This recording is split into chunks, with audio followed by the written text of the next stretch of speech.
see that very well. Look at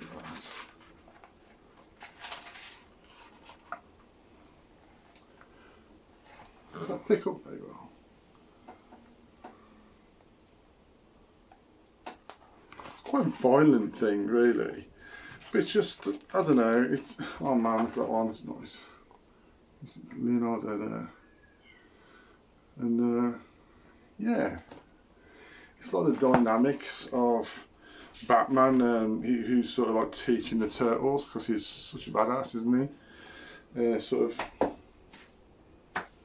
making the rat redundant. It's simple fun, but not as good as this. Jesus Christ, I saw that, I was like, oh, He-Man versus Superman on the cover. Bought that immediately. I'm getting a storm around here. What's that? Dark Side. You know, there's Trapjaw down there. Beastman. Jesus. Yeah.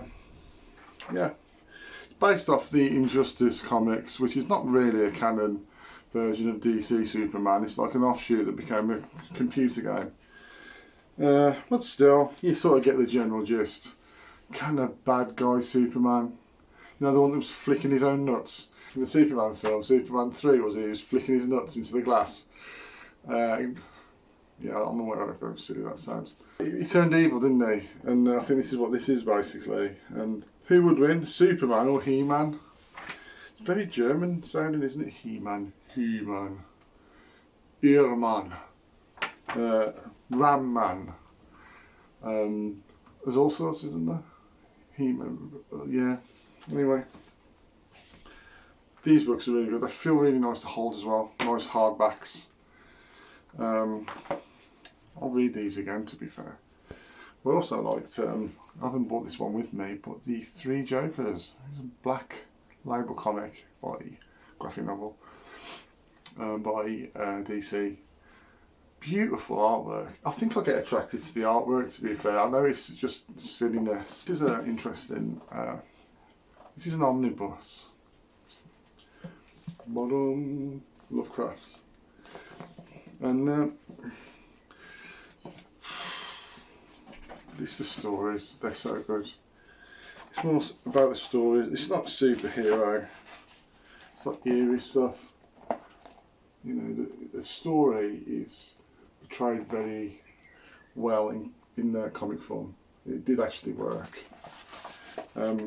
Dexter Ward, I think it's Dexter Ward, is it?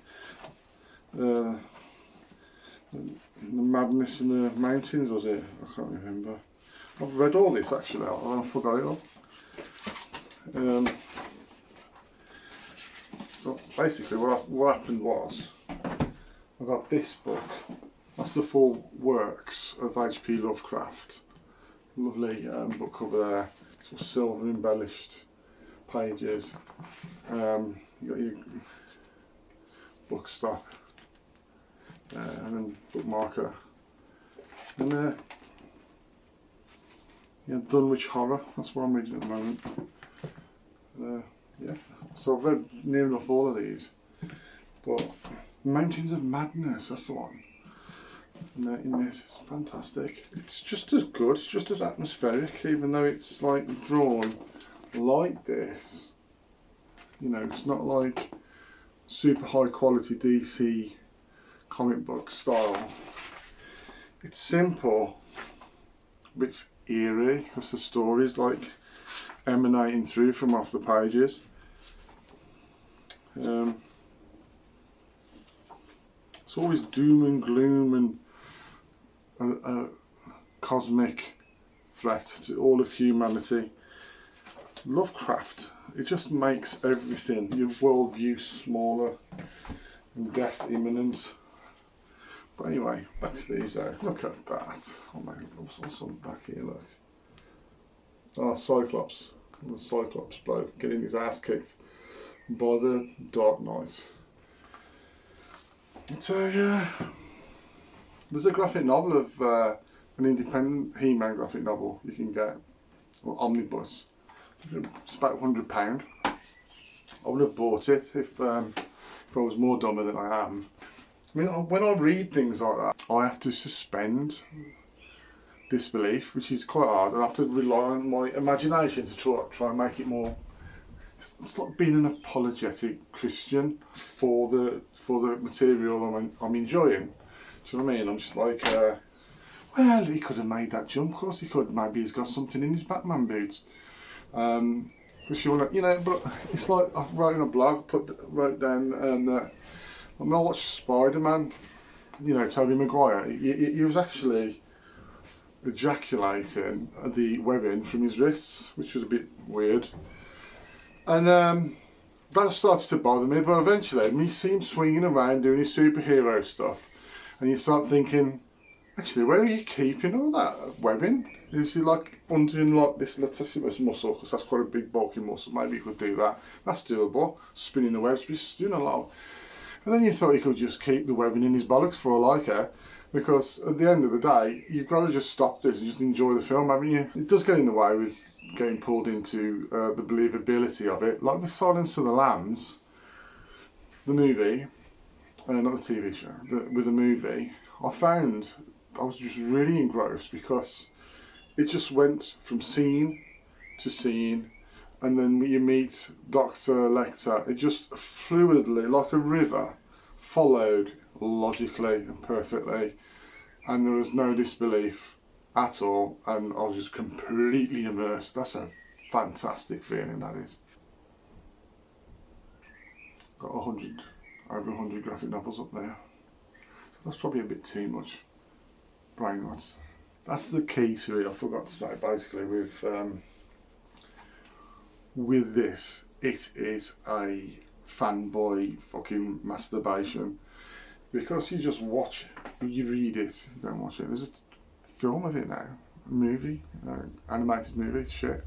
When you read that, you realise it is a nod to the fanboy, and it's a bigging up your Batman. What would Batman do if he was facing off against the Turtles?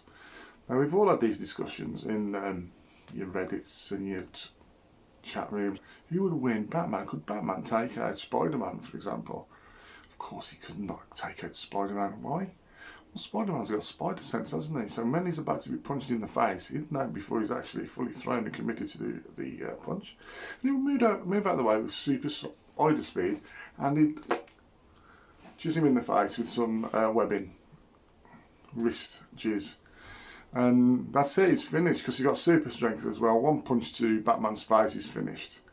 Oh, well, what if Batman has prep time? And it goes a little bit like that, really. And when you buy something like this, you're basically having who do you think would win in the fight? Batman or the Teenage Mutant Ninja Turtles and Splinter all together in combat? Well, I think, and then it's like that. Well, he did have a training as a ninja, and he's a fully qualified ninja. He's had the best of the best that money can buy, and he knows how to beat them all. He can.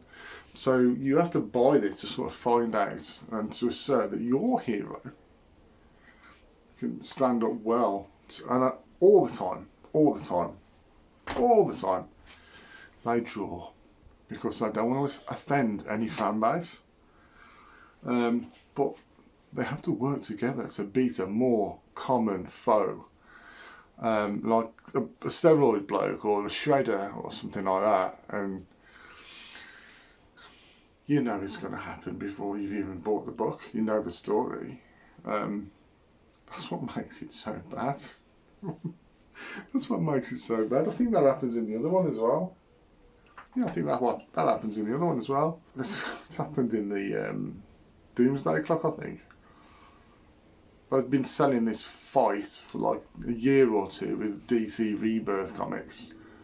The blue guys, Dr. Manhattan, the blue dude, is like, I keep on seeing images of myself disappearing from existence when I see the blue man in the cape. And there's these little signs that death is coming, the end is coming, and they just make friends. And you just, really? Everybody was invested in this massive fight. How many comics? All that money on comics to reach that point. Terrible, isn't it?